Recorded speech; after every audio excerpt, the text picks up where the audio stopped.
So a little bit ago, I got a text message asking, does the becoming her experience support flirting? And if so, when is the tutorial Zoom? And I thought that was very funny, but also very worth talking about. So today I'm bringing the results to you, the conversations that I've had, as well as my personal opinion. So make sure you stick to the end. And before we jump into it, let me know, leave a note in the comments and let me know, is Christians flirting appropriate? Is it not appropriate? Let me know your thoughts. On that note, welcome to the Becoming Her experience. If you're new to this channel, welcome. And if you are not new, welcome back. I'm Stephanie Kelleher, and I help Christian single women make the most of their singleness and prepare themselves for marriage. So let's talk flirting. First of all, what is flirting, right? When I think of it, I think of diving off the deep end, going from 0 to 160 seconds, just being very, right, flirtatious and sensual and sexual. And I learned when Christian women talk about flirting, that is not at all what they mean. To give you a little bit of context, when I was flirting, I was not saved or married. Therefore, everything that I did was surrounding throwing body parts at people, and just being, again, just very sensual and very, flirtatious, right? What I've learned is that when Christian women talk about being flirtatious, that's not exactly what they're talking about. They're more talking about, the occasional like extra touch of the hand, or a little more flirty and smiley and giggly and being a little more attentive to the man that they're talking to. And so I guess that brings us to the conversation that always has to come back around, which is the conversation of modesty. What's your goal? What's your motive? Are you just trying to get his attention a little more and, let him know that you're available and that you're interested? Or are you trying to say, hey, I'm here, I want to be with you, and giving a more sexual overtone to flirting? Obviously, that is going to determine whether we decide that we think flirting is appropriate or not. If we're going into a lustful, sensual space, obviously that's outside the boundaries of what God even created our relationships and friendships to be and how he wants them to be founded and rooted. And so obviously we don't want to start relationships based on being flirtatious or sexual or sensual. The Bible tells us in Psalm 7, it says, "Oh, let the evil of the wicked come to an end, but establish the righteous. For the righteous God tries the heart and the minds," right? And so in everything that we're doing, regardless of who we're doing it with, why we're doing it, we need to make sure that we're being righteous, right? That we have a right standing before the Lord, including communicating that we're interested in someone. So I'm going to give you my potentially unpopular opinion about flirting.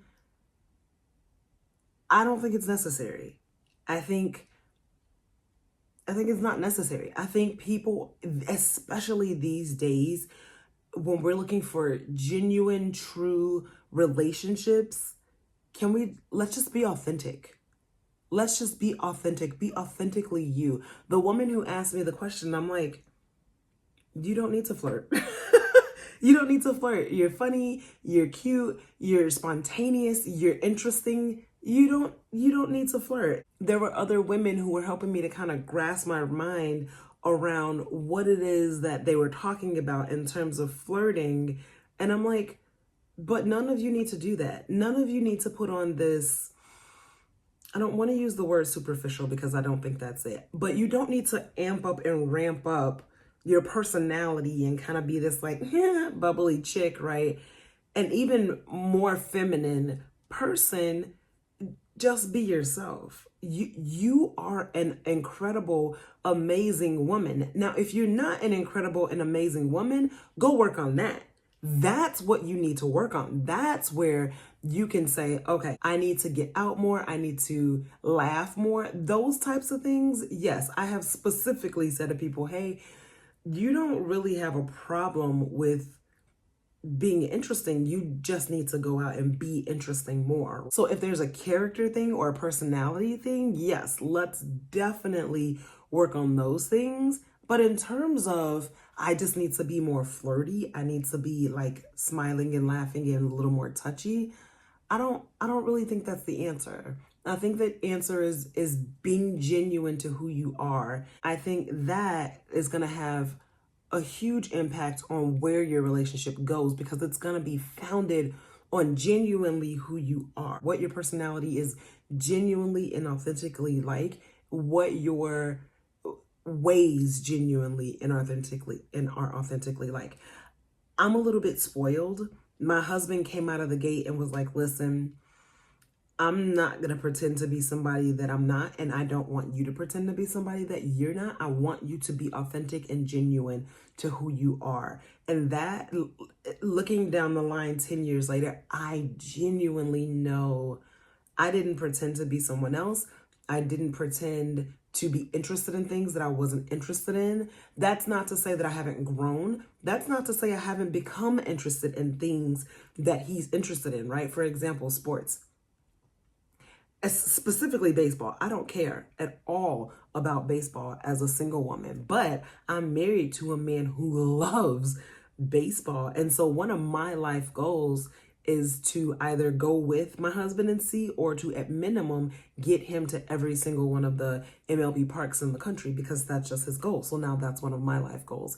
That is not the same as taking on a demeanor or just like this character of being more feminine, more flirty, so that I can get someone's attention. I've literally like changed my whole perspective and mind about how I feel about baseball, and it's a part of our lives now. It's a part of my life now. So I don't think flirting is necessary.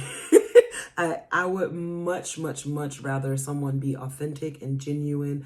And if you're feminine, because one of the questions was how, like, do I need to be more feminine, which was translating into flirty.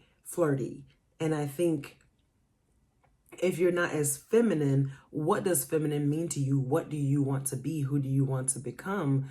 That's a very different question than, do I need to treat this person differently because I'm interested in him than I would treat someone else? And I would say the answer to that question is no. I would say, be the woman that you are and let him see that woman. And if he's interested in that woman, that's amazing. And if he's not, that's amazing too. You won't end up with someone who's not interested in you. Finally, I do think there's a very specific and important role for flirting in a Christian relationship, and that is in marriage.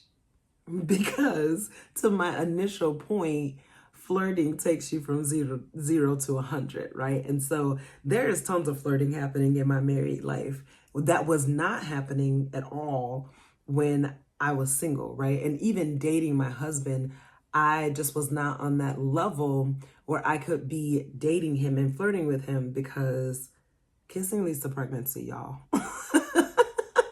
Kissing can lead to pregnancy. And when I was engaged, I was not in a position to be pregnant. So I was not in a position to be flirting. So those are my thoughts about flirting. That's what I think. Let me know again what you think in the comments. If you like this video, please click the like button, share it with a friend who you think would find it valuable, and I will see you next time.